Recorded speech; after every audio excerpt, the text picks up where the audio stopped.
Bueno, mi querido doctor Omar Amador, muy buenas tardes. Gracias por estar aquí con nosotros en vivo en Punto de Encuentro. Hola Alba, buenas tardes a ti, buenas tardes a todos los que en ese momento nos están viendo. Y bueno, ya somos como parte de la familia, ¿no? Otra vez en el programa compartiendo conocimientos y compartiendo asuntos que de alguna forma siempre van a aportar a la salud mental de las personas. Gracias, Omar. A ver, vamos a empezar. ¿Qué es emigrar? Porque mucha gente no tiene como, o sea, sabemos, lo hemos hecho, pero no tenemos claro lo que es ese concepto de lo que significa y lo que es emigrar o migrar. Ujú. Ok, en el contexto en el que estamos y en el que estamos conversando y sumado a las estadísticas que tú acabas de mencionar, emigrar es salir de su tierra. Emigrar es irse de donde siempre he vivido. Emigrar es dejar todo atrás, irse para otro lugar, eh, buscando quizás un futuro mejor o buscando nuevas oportunidades. La palabra emigrar significa salir de un lugar y obviamente desplazarse a otro. Muy bien. Ahora, ¿cuál es el costo? Bueno, yo lo he hecho 2 veces. De Colombia a España, de España a Estados Unidos. El costo es muy grande por experiencia propia, ¿no? Vamos a hablar de un costo familiar, económico, pero sobre todo vamos a hablar de un costo emocional, en, que ese es el costo que muchas veces no nos deja progresar y desarrollarnos en el nuevo país donde hemos llegado. ¿Por qué dices tú en tu blog? Dice que emigrar es partirse en dos. Sí, hiciste la introducción supremamente bien, porque definitivamente cuando hablamos del concepto migración, tiene varias aristas, tiene un asunto político muy fuerte, tiene un asunto económico muy fuerte, se ha convertido en una problemática social a nivel mundial muy fuerte, ¿cierto? Por ahí se publicaba que más de 280 millones de personas se desplazan de manera forzosa, eh, a escondidas, a otro lugar buscando un futuro mejor, pero tiene un costo también muy importante, no menos importante que los otros, pero que quizás se deja de lado, quizás como que no, eso va pasando, eso poco a poco va desapareciendo, no le pare bolas a eso, no le ponga atención a eso, y es el costo psicológico y emocional. Porque trae una cantidad de consecuencias, como tú también ya lo acabaste de mencionar, que desestabilizan a la persona. Y que lo más grave, Alba, es que a veces consideran que es una enfermedad. Nosotros qué queremos mostrarles hoy, que emigrar es partirse en dos, porque a la final es dejar una identidad que yo siempre o que he formado atrás, es dejar una identidad que ya es parte de mi vida y con la cual comparto con mis seres queridos, con mis amigos, con las personas que me rodean y desplazarme a otro lugar, no solamente en búsqueda de un mejor futuro, sino también en búsqueda de una nueva identidad. Porque en el otro lugar, que es nuevo para mí, en el que voy a ser extranjero, en el que no conozco la cultura, la gente, ni siquiera a veces el idioma, me toca, para poderme adaptar, crear una nueva identidad. Y crear una nueva identidad es obligatorio porque me tengo que adaptar a esa nueva cultura a donde pienso vivir. Entonces, cuando yo emigro, me parto en dos. Dejo el que he sido siempre para convertirme en otro en el nuevo lugar donde pienso vivir. Y ahí hay algo, hablando primero de lo que tú decías, la Organización Mundial de la Salud, déjame decirte que impulsa la migración, entre comillas, y que los países deben de estar preparados para recibir el flujo migratorio. Pero realmente esto no es cierto. O sea, porque no se puede recibir en el caso de los Estados Unidos y Norteamérica en 3 años, del 2020 a 2023, 50 millones de personas que han sido el número de inmigrantes que han llegado al cono norte de Sudamérica, de América. Entonces, esto, sin hablar de Colombia, todo lo que es el flujo migratorio de Venezuela o de los países de Centroamérica. O sea, realmente esto trae unas consecuencias bien, bien difíciles a lo que estabas hablando. Pero aquí viene otro punto muy importante, es la resistencia al cambio. ¿Por qué nos es tan difícil, Omar, hacer esa nueva identidad? ¿Y por qué resistimos ese cambio? Sobre todo, y viendo las estadísticas, que el 75% de los que emigramos somos más de 30 años. Exactamente. Y creo que ya mencionaste el primer factor. Es que, Alba, es complicado. Vámonos al mundo real y hablemos esto de la manera más práctica posible para que la gente nos entienda. Es que tenemos 30 años, tenemos 40 años, 50 años, donde hemos vivido en una cultura que nos ha hecho, que nos ha formado. No es gratuito el dialecto que a veces utilizamos para conversar. Acá, por ejemplo, en Antioquia se dice Dios le pague, ¿cierto? Y en algunas otras culturas simplemente hacen con la manito así, el dedo hacia arriba. En otras culturas hay más afecto, hay más expresión afectiva. En otras culturas se hace la siesta después del almuerzo, por ejemplo. En otras culturas se hace siesta, llámese siesta a ese periodo de sueño que dormimos un ratico después de la comida, por la llenura con la que quedamos. En otras culturas, por ejemplo, se toma café y se fuma el cigarrillo, pero ese café y ese cigarrillo es conversadito, ¿cierto? Es hablado y sabe mucho más rico. Como decimos en Colombia, chismeamos con el café, ¿cierto? Algunas otras culturas un domingo se dedican simplemente a no hacer nada, a dormir, a descansar o a hacer deporte. Entonces, tenemos una idiosincrasia, Alba, tenemos un estilo de ser, una forma de ser, que es la que conocemos y que nos obliga a ser como somos. Y obviamente somos coherentes con las demás personas que también comparten nuestra cultura para podernos comunicar y podernos adaptarnos precisamente a esa cultura. De un momento a otro, Alba, la vida te dice, pare a sus 40 años, pare a sus 45 años, y por razones, miles de razones que los inmigrantes tienen, váyase para otro lugar. Y en ese otro lugar, uno, va a ser un lugar nuevo, dos, va a ser un lugar que desde que usted se baje del avión, lo van a mirar extraño, como sospechoso. Tres, le van a hablar y usted no va a entender lo que le van a decir, lo van a vigilar, lo van a requisar, lo van a seguir, ¿cierto? Le van a pedir papel. Y viene una cantidad de cosas, Alba, que de un momento a otro te das cuenta y tú eres testigo porque tú lo has vivido, que no podías hacer ni el 1% de lo que hacías antes, ¿cierto? Y claro, tiene que haber un choque normal, tiene que haber un choque. Eso es como cuando uno se pone ropa para tierra caliente y cuando llega al sitio resulta que es tierra fría. Tiene que haber un choque en el organismo, tiene que haber un choque en las emociones y en la parte psicológica. A la persona que emigra de su país y se va a vivir a otro lugar le pasa algo similar, solo que en un periodo de tiempo más largo. Y lo primero que empieza a dar es una sensación que en el blog lo tengo escrito como un estrés crónico, ¿cierto? Una tensión, una migraña que lleva a que la cabeza duele, a que el cuerpo duela, a que el cortisol se dispare e inflame el resto del cuerpo y que pareciera que la persona se enfermara, ¿cierto? Es curioso porque uno dice, puede ser algo natural, pero es también antinatural o anormal porque el cuerpo se enferma.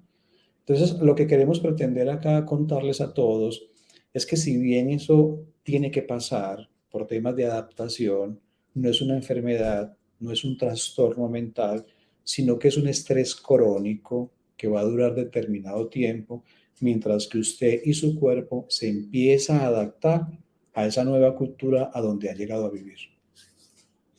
Súper interesante, porque muchas veces, y lo vivimos a diario, lo primero que hacemos cuando emigramos es buscar, yo creo que tres cosas: dónde vivir, quién nos va a atender médicamente hablando, y obviamente sí, cómo trabajar. Entonces es un estrés al cual tú venías ya acostumbrado, tenías un estilo de vida como lo acabas de decir, y nos enfrentamos a un panorama que, aunque muchas veces nos recibe un familiar, un amigo, un conocido, hay otra gente que el estrés debe ser doble, triple, cuádruple, que no tiene quien le brinde una mano. Así es. Ante esto, tú hablabas algo muy interesante. Ese estrés, ese cortisol, ¿es temporal? ¿Va y vuelve? ¿O puede ser permanente? Porque hay gente que llega a un país y se enferma de por vida. Sí, sí, yo te cuento una experiencia cortica, lo viví en un país acá en Chile, y me dio muy duro lo que llaman creo que el síndrome del jet lag, algo así, y es porque los días me resultaban mucho más largos, ¿cierto? Entonces sabemos que aquí en Colombia a las 6 de la tarde, 6:30, empieza a oscurecer, ya el sol se ha ido y empieza la oscuridad de la noche. En distintos sitios que estuve en Chile me daba cuenta que el día era mucho más largo, eran las 9 de la noche y es como si fueran las 12 del día aquí en Medellín, Colombia, donde yo estoy. Y claro, el sueño cambia, el ritmo circadiano, todos en el cuerpo tenemos un reloj, que lo vamos a llamar como reloj circadiano o reloj biológico, y nuestro cuerpo, nuestro reloj se acostumbra inclusive a la luz del día y de la noche, ¿cierto? Y se adapta a esa luz. Y yo llego a este lugar y cuando yo miro al cielo y luego miro el reloj y veo que son las 9:30 de la noche, pero el sol está resplandeciente aún, claro, se trastorca el sueño, se cambia el sueño y empiezo a sufrir una serie de dolores en el cuerpo a nivel de la cabeza, algunas cefaleas. Y claro, yo decía, es cierto lo que dicen muchos, cómo ese cambio, inclusive a nivel climático, lleva a que el funcionamiento del cuerpo se altere. Si yo eso lo multiplico en ustedes las personas que han viajado a otros países o en aquellos inmigrantes que les ha tocado viajar y adaptarse a la fuerza, porque yo estaba paseando, bueno, estaba trabajando, pero también estaba paseando. Yo tengo la esperanza de volver a mi país en 8 o 10 días, que es el tiquete. Pero aquellas personas que forzosamente se han tenido que ir por muchas razones y que ya empiezan a mirar que el resto de la vida quizás van a estar allá, le es mucho, obviamente mucho más duro. Eso lleva entonces a que inmediatamente el cuerpo se ponga como en guardia, ¿cierto? El ambiente le hace una cantidad de demandas, el organismo necesita responder a esas demandas que le hace el ambiente y es cuando ocurre el estrés. Hay una hormona en el cuerpo, Alba, que se llama el cortisol y se ha conocido como la hormona del estrés. Cuando esa hormona se dispara a nivel biológico, cuando la hormona se dispara, generalmente lo que pasa con ese tipo de agresión hormonal, digámoslo así, es que el cuerpo inmediatamente se inflama. Entonces las arterias se inflaman, el colon se inflama, el estómago se puede inflamar. Si existe antecedentes de flebitis o alguna enfermedad relacionada con las arterias, eso se empeora.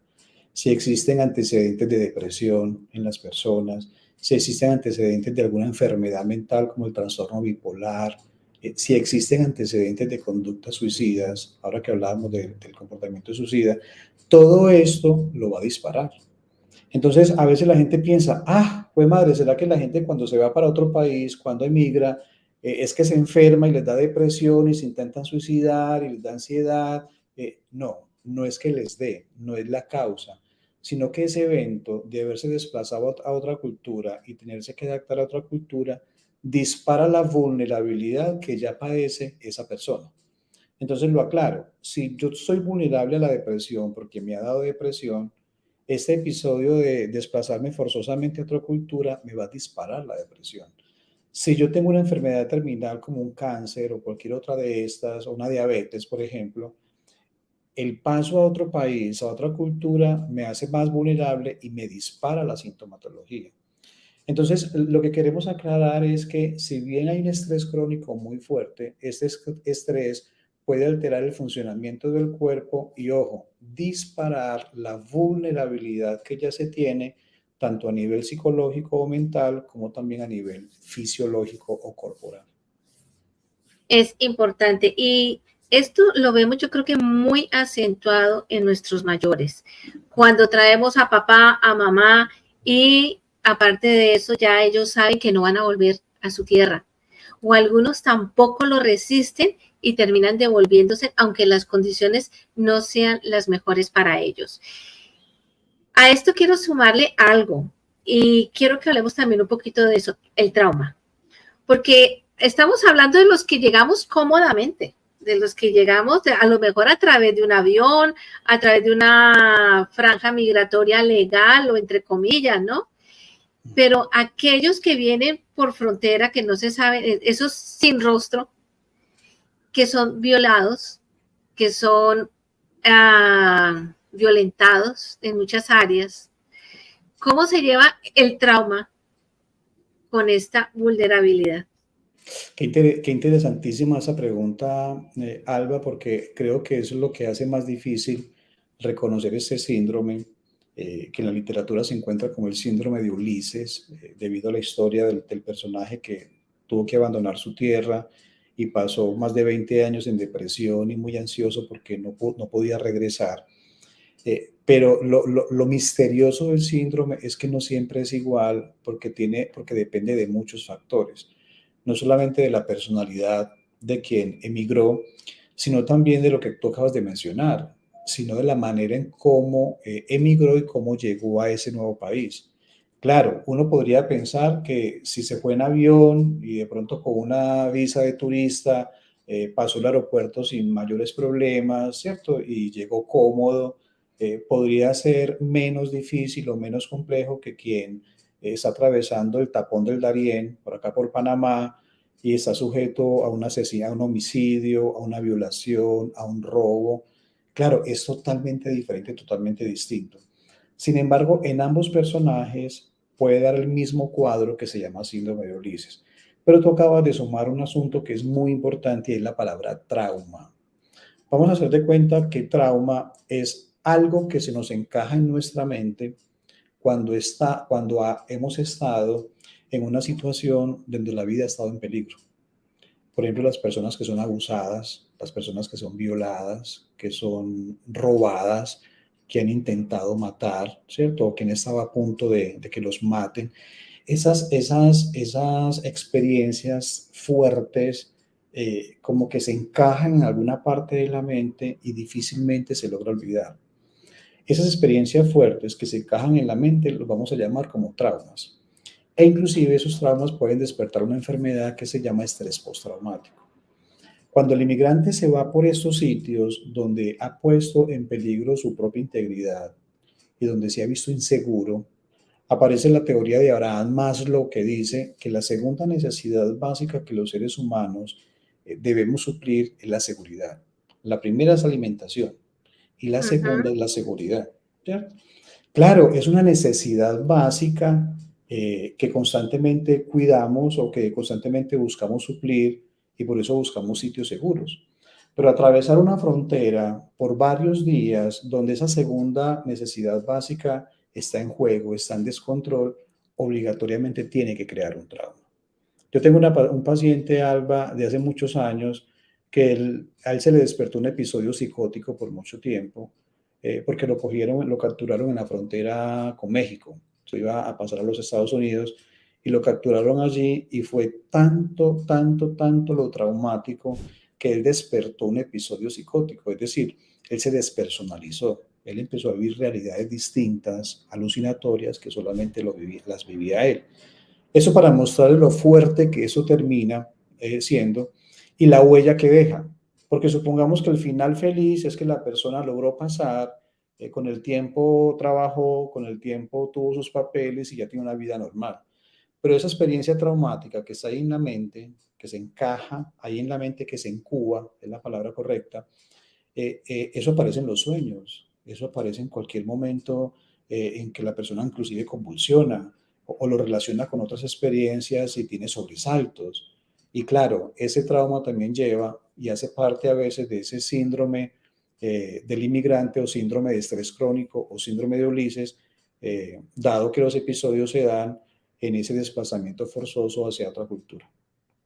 Y no solamente yo pienso que también en la trayectoria, ¿no? Sino lo que te obliga a salir del país en un momento dado. Estamos hablando de gente que ha sido por asilo político, que ha tenido un intento de asesinato, en fin, muchísimas cosas. Quiero que hablemos un poquito del duelo. Tú lo habías mencionado también al principio del programa. Cuando emigramos, vivimos un duelo eterno. Ay, suena muy difícil, muy duro, muy Sí. difícil y hasta risueño, ¿eh? Óyeme, Alba, antes de esto, si yo digo la palabra sancocho, ¿se entiende por allá qué es sancocho? Sí, la mayoría de los latinos entendemos lo que es un sancocho o una sopita bien sabrosa. Ah, es que sabes por qué se me vino a la cabeza la palabra sancocho e inclusive siendo coherente con todo eso que estamos hablando. El problema del que migra termina siendo como un sancocho de cosas. Por eso se llama síndrome, ¿cierto? Porque es un conjunto de muchas cosas al tiempo, pero que no son definitorias para todo el mundo, porque todo el mundo lo vive de manera obviamente distinta. Pero la palabra sancocho es porque se mezclan a nivel emocional muchas cosas. Se mezcla la ira, ¿cierto? Se mezcla la impotencia, se mezcla el nerviosismo, se mezcla la ansiedad, la depresión, porque hay tristeza. Y viene la pregunta, ¿pero por qué tristeza? Se supone que la persona se está desplazando a otro lugar para huir de la pobreza, para huir del sufrimiento y de todo lo que padece en su tierra. No, no es fácil. No es fácil porque, miren, los seres humanos por naturaleza creamos vínculos, ¿cierto? Desde que nacemos se hace obligatorio el vínculo con nuestra madre para que automáticamente de niños volteemos nuestra boca y nos peguemos del pecho de la mamá. Si ese mecanismo automático y natural que lo trae el vínculo no existiera, nos moriríamos de hambre. Y no es un asunto solo de los seres humanos, en los animales también. Uno ve el ternerito que apenas cae, el ternero que apenas cae, medio se levanta ahí con lo que pueda, e inmediatamente busca la ubre de la mamá, de la vaca, y se pega para poderse alimentar. Eso nos hace pensar que la naturaleza nos crea con la posibilidad de crear vínculos. Y los vínculos en el mundo de la psicología se llaman apegos. A veces la gente malinterpreta los apegos como dependencia emocional. En otro programa podríamos hablar de que dependencia emocional y apegos son distintas. La dependencia sí crea sufrimiento, pero el apego contribuye a la supervivencia. Entonces vamos a definir que el apego son los vínculos necesarios para poder sobrevivir y poder adaptarnos a una nueva cultura. Y eso se suma a que los seres humanos por naturaleza no podemos vivir solos. No nacimos para estar solos. Nacimos para vivir en comunidad, para vivir en familia. Hasta el punto de decir que hoy en día que la familia es la célula de toda sociedad, ¿cierto? Porque es donde se crea el resto de la sociedad. Entonces, partiendo de esa base, que es un asunto natural, de que creamos vínculos, que tengamos relaciones familiares, de parejas sociales, y que hace parte precisamente de nuestro crecimiento personal, cuando rompemos esos vínculos por cualquier razón, cuando hay ruptura en esos vínculos, obviamente tiene que haber dolor emocional. La tristeza en la vida tiene solo dos funciones. Uno, frente a la pérdida y dos, frente al abandono. Lo que nos hace pensar que lo natural es que cuando hayan rupturas en los vínculos que hayamos establecidos, tiene que haber dolor, tiene que haber tristeza, y ese dolor lo vamos a llamar duelo, duelo. Y el duelo está acompañado lo más parecido a una depresión. Aquí en Medellín, aquí en Colombia, hablamos de duelos también, obviamente, cuando las parejas rompen, entonces la persona va y busca a don Vicente Fernández y a don Darío Gómez y un par de botellas y con eso buscan ahogar sus penas. Lo que están diciendo cuando vamos a ahogar las penas es vamos a ahogar las tristezas porque mi relación se acabó, ¿de acuerdo? Pero también a veces sucede cuando obviamente se nos muere un ser querido. Entonces, con eso estoy ejemplificando que siempre que hay pérdidas, siempre que hay rupturas, siempre va a haber un proceso de duelo, de dolor. Duelo es dolor. Y ese dolor duele el alma, ¿cierto? Duele la sangre, duele la existencia. Y ese dolor me hace inapetente, ese dolor no me deja a veces dormir o me hace dormir demasiado. Ese dolor me pone mal genio, ese dolor me pone como en alerta, ese dolor me hace inclusive pensar que es mejor volver, ¿cierto? Solo que a veces ya no se puede volver. Ese dolor me lleva a que yo me desestabilice constantemente, ¿cierto? ¿Qué se espera, Alba? Que ese duelo o ese dolor dure aproximadamente, ojo que eso no puede ser exacto para que no se vayan a asustar los que de pronto lleven más tiempo, ese dolor aproximadamente de manera muy intensa puede durar más o menos entre 3 meses y 3 meses y medio, donde donde se espera que en esto que estamos hablando la persona se adapte a esa nueva cultura. Sin embargo, ese dolor intenso, que más o menos puede durar de 3 a 3 meses y medio, ojo, resáltese la palabra intensidad, pero después de 3 meses y medio más o menos, el dolor sigue, pero debe ser un poco más leve. porque uno siempre va a saber historias de la familia, le van a mandar fotografías, el día de la madre uno va a querer estar allá con la mamá, si se separó de la esposa no está asustado que la esposa no se vaya a conseguir a otra persona, y yo por acá, ella sola, yo solo, y empieza una cantidad de cosas, las noticias, las redes sociales, los compañeros del bachillerato, bueno. Obviamente todo eso como que renueva los sentimientos de dolor, los sentimientos de duelo y hace que constantemente ese duelo leve esté ahí. Cuando digo duelo leve no es para descalificarlo, sino para decir que con mi dolor leve, debido a que estoy lejos de los míos, yo puedo ser funcional. Entonces, a la final, ese dolor intenso, 3 meses más o menos, 3 meses y medio. Pero luego viene un duelo que es leve, que me permite ser funcional y ya llevo 10, 20 años viviendo en Europa, ¿cierto? Me duele no estar con los míos, pero soy funcional aún con ese dolor. Y ese dolor me imagino que se incrementa en determinadas etapas de la misma dinámica familiar, ¿no? Aquí tenemos una pregunta. ¿A los adultos les cuesta más adaptarse al nuevo entorno que a los niños y jóvenes? La respuesta es un sí rotundo y tiene una razón de ser muy interesante. Esa pregunta la hizo Jenny. Resulta que Jenny, eh, comparado con los niños, los adultos tenemos una estructura de personalidad un poco más concreta y más firme, ¿cierto? Por eso, de hecho, se llama personalidad. El adulto es un poco más asentado en lo que es. Tiene una cantidad de comportamientos que tienden a ser muy repetitivos y que lo determinan a uno distinto al resto de la humanidad, ¿cierto? En los niños hay un proceso a nivel cerebral que se llama la plasticidad cerebral. Para hacerme entender, es como si el cerebro de los niños fuera más flexible que el de los adultos. Es como si el de los adultos ya fuera un poco más duro, más firme, más estructurado, más hecho, y el de los niños fuera un poquito más maleable, un poquito más blando. Lo estoy diciendo figurativamente para hacerme entender, un poco más flexible, un poco más blando, y eso en psicología se llama la plasticidad del cerebro. Eso nos hace pensar que en procesos de adaptación los niños tienden a adaptarse mucho mejor comparado con los adultos. Y lo otro que tiene que ver con un asunto netamente psicológico es que los adultos, Jenny, tenemos esquemas mentales muy bien ya estructurados. Si tú, por ejemplo, cierras los ojos y yo te pregunto, Jenny, descríbete cómo eres, te vas a dar cuenta que tú con los ojos cerrados, sin verte al espejo, te puedes describir de una manera muy, muy real. Pero si le dices a un niño, quizás no, porque el niño depende de cómo lo vistan, en qué lugar esté, etcétera, etcétera.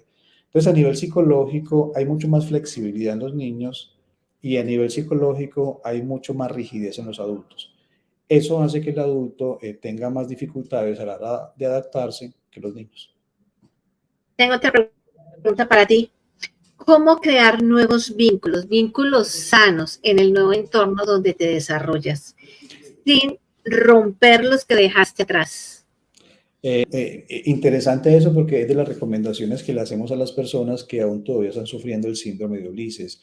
Miren, va a sonar un poco, quizás no tan chévere como decimos acá, pero una de las formas en que la persona que está sufriendo el síndrome de Ulises se puede ayudar es buscar la manera de crear nuevos vínculos en el lugar que está y dejando un poco, ojo que lo digo con mucho cuidado porque eso puede tocar sensibilidades, y dejando un poco los vínculos que dejó atrás. Eso en aras de la supervivencia y de la adaptación. Conozco una persona, duró 4 meses en un lugar de Estados Unidos, y una de las razones por las cuales esa persona se devolvió era porque decía que ella no hablaba inglés, que ella hablaba español y que ella no iba a hablar inglés porque ella hablaba español. Y era una resistencia absoluta que por qué tenía que hablar inglés sabiendo que ella toda la vida ha hablado español y que no, y que no, y que no, y que no, y que no. Esas resistencias a no adaptarme a esa nueva cultura, a no comer lo que comen allá, a no hablar como hablan allá, a no integrarse a lo que hacen allá, Eso va a llevar a que la sintomatología de este síndrome sea mucho más fuerte. Y dos, estar constantemente todavía vinculado a lo que dejó acá, que son sus amigos, su familia y todo lo demás, pero ocuparse como si todo el tiempo estuviera acá todavía no es conveniente, porque le quita la posibilidad de aprender nuevas habilidades para vincularse con las personas que están allá y que son totalmente diferentes. Entonces la recomendación es, ojo que no estoy diciendo que se abandone lo de acá, de donde partieron, sino que se disminuya un poco la intensidad y es mejor aumentar la intensidad de relacionamiento en el nuevo lugar en el que está o en el que esté para que se pueda adaptar mucho más fácil. Tengo otra pregunta para ti. ¿Qué pasa con la añoranza? ¿Cómo encajamos ahí la añoranza? La tristeza muchas veces de ver una noticia difícil, triste, llorar. ¿Cómo encajamos eso en este proceso? Sí, Alba, otra de las recomendaciones, creo que tú lo mencionabas ahora con el tema de las familias, porque también depende del tipo de familia que se tiene. Y cuando uno se desplaza a otro país, pero crea un vínculo familiar de 40 años, donde yo fui el líder de la familia, donde yo era el que manejaba los conflictos de la familia, donde yo era el que organizaba el Día de la Madre o la fiesta del Día de la Madre o el Día del Padre, en el que yo armaba inclusive la celebración para Semana Santa. Cuando yo me vengo de ese, o me voy de ese lugar, darse cuenta de que esas celebraciones ya no se dan porque uno no está, añora uno estar allá, añora uno volver a lo que era antes, añora uno cuando la selección Colombia gana o mi equipo en el que soy hincha gana, y uno constantemente, claro, añora estar allá. La recomendación es, obviamente no es que no se deje de añorar, eso nunca, nunca se les va a quitar, porque siempre va a estar la añoranza de querer estar ahí en ciertos momentos especiales. Ahí lo que se sugiere es que se armen grupos en el nuevo país donde yo estoy, que se armen grupos, ahora que existe el WhatsApp y esas redes sociales, donde ese tipo de cosas se compartan, ¿cierto? Entonces, si Alba y yo somos colombianos y nos unimos con otro grupo de colombianos, me he dado cuenta que este grupo de colombianos celebra el 20 de julio allá como si estuvieran acá. Obviamente no va a ser lo mismo, ¿cierto? Pero hay cosas que de acá la gente se reúne allá y lo hacen, ¿cierto? Y lo celebran. Entonces, lo que se sugiere, Alba, es como para darle manejo a esas añoranzas, a esos deseos de estar en ese lugar y en esos momentos especiales, es ojalá compartirlo con mis propios compatriotas y armar también ese momento especial, en lo posible, obviamente, en el lugar donde estemos, para que lo vivamos algo similar, y eso ayuda como a paliar un poco ese sentimiento de añoranza de querer estar en otro lugar. Bueno, pues les tengo una noticia. Definitivamente, sufrir, vamos a sufrir. Sí, Vamos a sí. sufrir la añoranza, vamos a sufrir las pérdidas cuando estamos lejos de casa, bien sea la muerte de un ser querido, que es lo más duro Alba, de apalear. sí, Alba, y lo otro es es imposible no vivirlo, porque como lo decía ahora, es que mi familia, o sea, yo puedo estar en la China, pero es que mi familia todavía está viva, mis hermanos, mis amigos, y uno está en contacto. Entonces, eso es como si se estuviera constantemente renovando a veces esa añoranza, como tú lo llamabas, ¿cierto? Entonces uno termina de conversar, ponen la cámara, lo más complicado es que ponen la camarita, ¿no? Entonces todo el mundo reunido en la casa, los tíos, los abuelos, los amigos, mira, aquí estamos y muestran el celular y uno en Australia solo, ¿cierto? Además que el horario es cambiado. Entonces aquí son las 10 de la noche, vamos a celebrar Y Navidad allá es el otro en dos, día. y allá está el otro. Entonces uno dice, por Dios, ¿cómo no va a dar ese sentimiento arrugado? Obviamente, obviamente. Entonces, creo que el primer punto a los que nos están escuchando es, primero, aceptémoslo como algo que tenemos que asumir porque así es. Así es. ¿Qué hacemos si la vida no nos dio pelo, Alba? Así es. Y eso hay que asumirlo, ¿cierto? Ahí la inteligencia emocional está en cómo asumimos eso que a veces nos pasa, como la tristeza, la añoranza y todo lo demás. Tocabas antes un punto importante que es la vulnerabilidad. Mucha gente dice, es que yo no muestro mis sentimientos o lo que me está pasando o la situación que estoy viviendo porque no quiero ser vulnerable. ¿Hasta qué punto debemos mostrarnos vulnerables y hasta qué punto esa vulnerabilidad nos arropa a autoprotegernos? Yo creo que aspirar a no ser vulnerables es como tratar de ahogar un pez en el agua, ¿cierto? Otra vez, creo que aspirar a no ser vulnerable es como tratar de ahogar un pez en el agua. Eso es imposible. Venga, es que no somos Superman, no somos hechos de acero, afortunadamente, porque si fuéramos de acero no viviríamos muchas cosas emocionales ricas que también vivimos. No somos la Mujer Maravilla, ¿cierto? No somos de otro planeta, somos de acá, somos coterráneos, llenos de emociones, tenemos sangre por las venas, tenemos un corazón que nos bombea y tenemos un vínculo amoroso con todas las personas que queremos. Y esos tres factores ya nos hacen vulnerables. Entonces, primero, aterricemos. Aspirar a ser no vulnerable, eso es imposible. No se meta por ahí porque se va a buscar un problema más. Segundo, ocultar sus emociones. Tampoco se meta por ahí porque las emociones son más viejas que nosotros. La parte del cerebro que menos ha evolucionado en nuestra vida es el sistema límbico, que es donde se centran las emociones, es la torre control de nuestras emociones. Esa parte es en la que nosotros menos ha evolucionado, lo que nos hace pensar que las emociones son más viejas que nosotros y ellas siempre nos van a dominar. Lo que nosotros podemos controlar es la respuesta emocional, pero la emoción siempre va a surgir.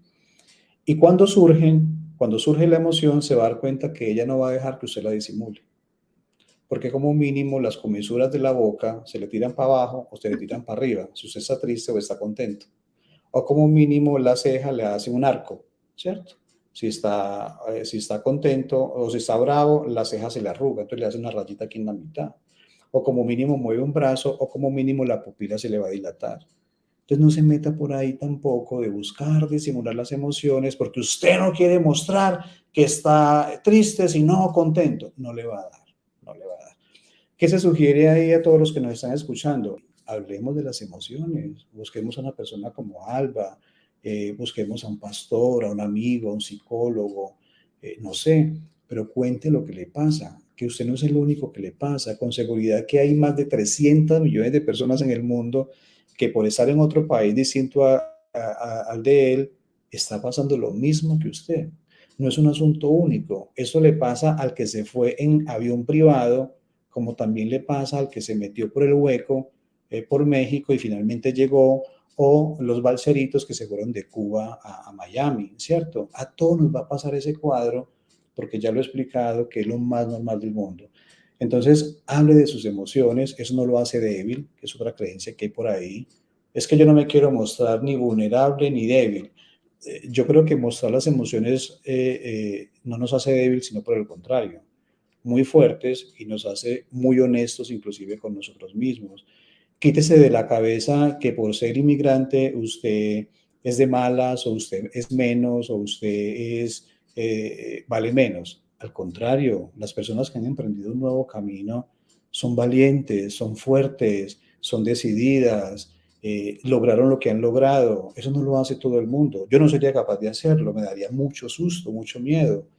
Usted que lo hizo, eh, crea en su fortaleza, crea en su valentía y siga, que ya ha avanzado bastante avanzado y eso le da a demostrar que usted es capaz de lo que hizo y de mucho más de lo que viene. Entonces, nada, exprésese, cuente lo que le pasa, desahóguese. Cuando uno guarda las emociones o cuando uno las reprime, es como una olla a presión. No sé, Alba, si ya se logra entender. Una olla a Sí. presión donde ponemos a pitar los frijoles, ¿cierto? Ya no sé por qué. Y si usted no levanta esa válvula, esa olla se le va a explotar, ¿cierto? Y no es una idea mía, eso ya lo decía Freud hace mucho tiempo atrás, que las emociones son como una olla de presión en los que levantar la valvulita para que salga. Eso se llama catarsis. Haga catarsis de sus emociones y cuéntelas porque si usted no las cuenta, lo que usted no dice, el cuerpo lo dice por usted y es cuando el cuerpo se enferma. Bueno, vamos a traer a Lilianita aquí de la Red de Apoyo Humanitario. Liliana, ¿qué pregunta? Yo sé que estabas por ahí apuntando alguna que otra preguntita. ¿Qué pregunta tienes aquí para el doctor Amador? Gracias, doctor Amador. Muchas gracias por todas las recomendaciones. Mira, son dos preguntas. La primera, la mezcla que tú decías del cortisol, la depresión, la incertidumbre, la nostalgia. Entonces, que nos des dos pasos para que las personas que están sintiendo eso puedan contrarrestar ese sentir. Esa es la primera pregunta. Y la segunda pregunta, ¿qué ejercicio nos recomiendas para desarrollar la neuroplasticidad en el cerebro de los adultos? Por favor. Ok, voy a la primera. Liliana, yo sigo una terapia que se llama la terapia cognitiva, que viene de la filosofía, y los filósofos terapéuticos decían que la mejor manera de uno hacerse terapia es comprenderse, aprenderse de cómo funciona, pero sobre todo de aceptarse. La primera recomendación que yo le hago a todas las personas que están viviendo ese síndrome de Ulises o ese estrés crónico por estar en otro país es aceptar, es aceptar. Es decir, es así, como lo mencionaba ahora, es así. No hay una forma distinta de vivirlo, al menos esos 3 primeros meses que, según las investigaciones, son los más duros. Entonces, el primero es aceptarse, es vivirlo. Dese el tiempo para estar triste, dese el tiempo para llorar de vez en cuando, escriba, ¿cierto? Hágale una carta a su mamá, a su esposa, a su ser querido. Si quiere, no se la mande, usted la guarda, cante, ¿cierto? Porque a veces con las canciones también nos desahogamos. Pero es aceptar ese tipo de sentimientos que son lo más normal del mundo entero. Creo que empeora, y es lo que le pasa a la mayoría de los pacientes que atiendo y que viven al exterior, es que no quieren aceptar ese tipo de cosas. Y si no lo acepta, se meten en un problema peor. Porque como ya lo mencioné, lo natural siempre va a estar por encima de lo artificial. Y lo natural es que estés triste, que estés en un síndrome de Ulises, como ya lo he ido explicando. Ahora, los seres humanos tenemos 3 componentes básicos, uno que es lo psicológico, otro que es lo físico y otro que es lo emocional. Si lo emocional se afecta lo orgánico y se afecta lo psicológico.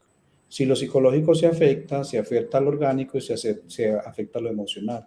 Y si el cuerpo se enferma o se afecta, pues también se van a afectar las otras dos partes. Entonces, un trío que actúan al unísono, al mismo tiempo, ¿cierto? Ahora, si el problema es emocional, porque estoy aburrido, estoy triste, estoy deprimido, si usted no saca esas emociones, el cuerpo se le va a enfermar. Es lo que se llama la somatización. Uno somatiza las emociones, también somatiza los pensamientos. Una buena forma de hacerlo es converse, dígalo, háblelo, por favor no se lo trague, que se va a dar cuenta que día a día, minuto a minuto, esto poco a poco va a ir pasando. En el libro de El mejor vendedor del mundo hay una frase que dice, todo pasa, todo pasa. Déjele la sabiduría organísmica, déjele a Dios, déjele a la vida que esas vainas poco a poco vayan pasando, porque somos seres humanos por naturaleza adaptables. Y el otro lado, que es la neuroplasticidad, me encanta esa pregunta, porque desde el punto de vista mental, Liliana, una forma de practicar la neuroplasticidad, a irla desarrollando, es la flexibilidad del pensamiento. De hecho, les recomiendo un libro que se llama El poder del pensamiento flexible. Es una cosa fantástica, porque uno tiene en su mente una serie de reglas, ¿cierto? Unos deberías, unos tendrías. Por ejemplo, yo tengo que estar bien, porque tengo familia, tengo casa, tengo cama, tengo techo, tengo comida, tengo todo. Entonces, yo tengo que estar bien. Esos tengo son obligados, son reglamentarios, que te obligan, como su nombre lo dice, a ser distinto a lo que naturalmente debería ser en un momento de síndrome de Ulises, ¿cierto? Entonces, una manera de alcanzar esa neuroplasticidad o esa flexibilidad es flexibilizando las reglas y los pensamientos que a veces tenemos ahí y que no caemos en cuenta. Pero quítese los tengo, quítese los debería y se va a dar cuenta que el pensamiento fluye, se va a dar cuenta que su cerebro fluye un poquito más y se va a dar cuenta que va a vivir un poco mejor. Y termino con esto. Y para lo del cuerpo, que tiene que ver con el cortisol y todo lo demás, yo he descubierto que la mejor manera de bajar el cortisol es el ejercicio cardiovascular. Eso es mágico, eso es fantástico. Uno se va a trotar un ratico y si trota o camina chismeando con alguien, va a ser mucho mejor todavía. O se va a montar bicicleta escuchando música y se va a dar cuenta que esto baja el cortisol y le permite estar un poco más relajado. Excelente, muchísimas gracias, Lilianita, y gracias, doctor Amado. Hemos tenido una charla maravillosa, así que lo único que me queda es agradecerte enormemente. Querido Omar, muchísimas gracias. Alba, a ti por la invitación. A mí me encantan este tipo de programas porque yo sé que hay mucha gente que nos escucha, sé que hay mucha gente que nos ve y el solo hecho de pensar que dejamos un granito que puede aportar a la salud mental y al bienestar de las personas, creo que es supremamente muy bueno para uno, muy positivo para uno. Así que gracias por invitarme y gracias por permitirme hablarle a tantas personas que nos escuchan.